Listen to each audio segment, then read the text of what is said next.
வணக்கம், இது Europe Tamil vision.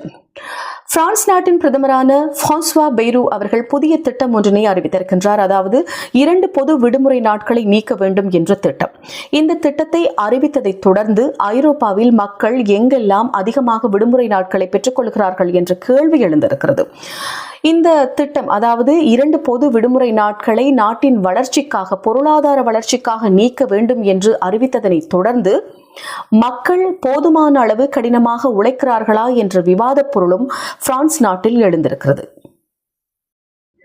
முழு நாடும் உற்பத்தி செய்வதற்கும் நாட்டின் ஒட்டுமொத்த செயல்பாடு ஆண்டு முழுவதுமாக மிகவும் முக்கியத்துவம் வாய்ந்ததாக இருப்பதற்கும் அதிகமாக உழைக்க வேண்டும். இதனால் பிரான்சின் நிலைமை மேம்படும் என ஜூலை 15 அன்று இடம்பெற்ற ஒரு செய்தியாளர் கூட்டத்தில் பிரான்ஸ் நாட்டு பிரதமர் பிரான்சுவா பெய்ரு அவர்கள் இதனை கூறியிருக்கின்றார். எனவே முழு நாட்டிற்கும் 2 பொது விடுமுறை நாட்களை நீக்க வேண்டும் என்றும் அவர் கூறியிருக்கின்றார்.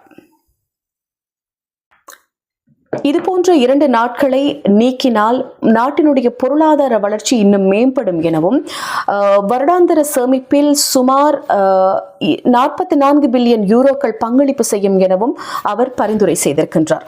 தொடர்ந்தும் இணைந்து கொள்வோம். இது யூரோப் தமிழ் விஷன்.